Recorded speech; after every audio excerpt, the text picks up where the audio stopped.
Digital assets like money to music and everything in between are not stored in a central place, but they're distributed across a global ledger using the highest level of cryptography.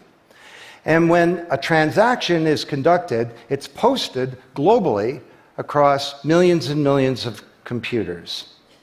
And out there around the world is a group of people called miners. These are not young people, they're Bitcoin miners. And they have massive computing power at their fingertips, 10 to 100 times bigger than all of Google worldwide. And these miners do a lot of work. And every 10 minutes, kind of like the heartbeat of a network, a block gets created that has all the transactions from the previous 10 minutes. And then the miners get to work trying to solve some tough problems. And they compete. And the first miner to find out the truth and to validate the block is rewarded in digital currency, in the case of the Bitcoin blockchain with Bitcoin. And then, this is the key part, that block is linked to the previous block and the previous block to create a chain of blocks, and everyone is timestamped, kind of like with a digital wax seal. So if I wanted to go and hack a block and say, pay you and you with the same money, I'd have to hack that block, plus all the preceding blocks, the entire history of commerce on that blockchain, not just on one computer, but across millions of computers simultaneously, all using the highest levels of encryption in the light of the most powerful computing resource in the world that's watching me. Tough to do. And this is infinitely more secure than the computer systems that we have today. Blockchain, that's how it works. So the Bitcoin blockchain is just one. There are many. The Ethereum blockchain was developed by a Canadian named Vitalik Buterin. He's 19 years old. And this blockchain has some extraordinary capabilities. One of them is that you can build smart contracts. It's kind of what it sounds like. It's a contract that self-executes. And the contract handles the enforcement and the management, performance, and payment. The contract kind of has a bank account too, in a sense, of agreements between people. And today, on the Ethereum blockchain, there are projects underway to do everything from create a new replacement for the stock market to create a new model of democracy where politicians are accountable to citizens. You recognize this? Rube Goldberg machine. It's a ridiculously complicated machine that does something really simple like crack an egg or shut a door.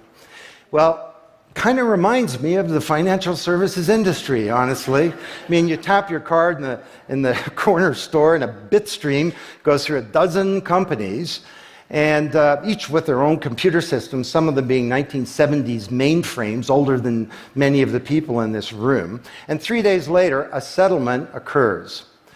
Well, with a blockchain financial industry, there would be no settlement because the payment and the settlement is the same activity. It's just a change in the ledger.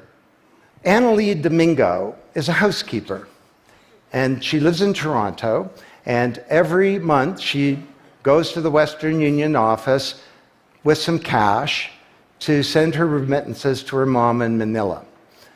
It costs her around 10%. The money takes 4 to 7 days to get there. Her mom never knows when it's going to arrive. It takes 5 hours out of her week to do this.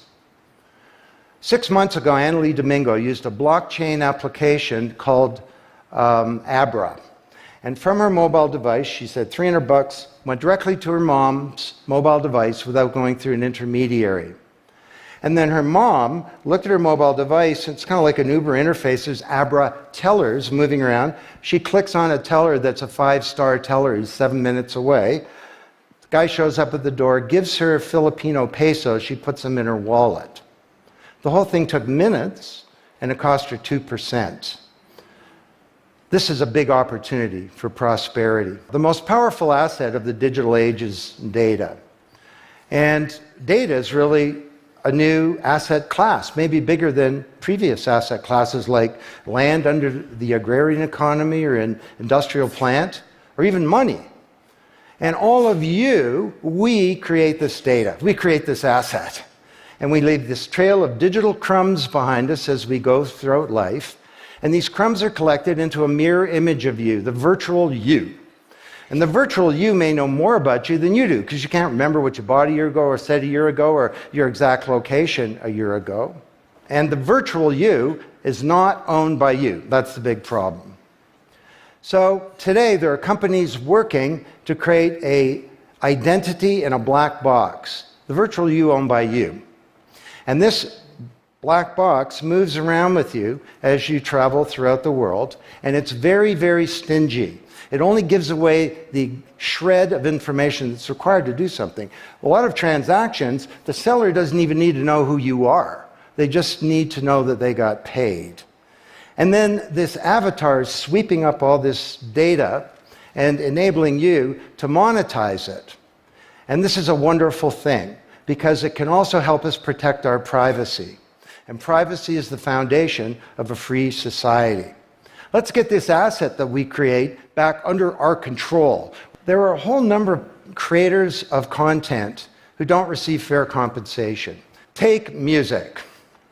Musicians are left with crumbs at the end of the whole food chain. You know, if you're a songwriter, 25 years ago you wrote a hit song, it got 1 million singles, you could get royalties of around $45,000. Today you're a songwriter, you write a hit song, it gets 1 million streams, you don't get $45K, you get $36. Enough to buy a nice pizza. So Imogen Heap, the Grammy-winning singer-songwriter, is now putting music on a blockchain ecosystem. She calls it mycelium. And the music has a smart contract surrounding it. And the music protects her intellectual property rights. You want to listen to the song, it's free, or maybe it's a few microcents flow into a digital account. You want to put the song in your movie, that's different, and the IP rights are all specified. You want to make a ringtone, that's different.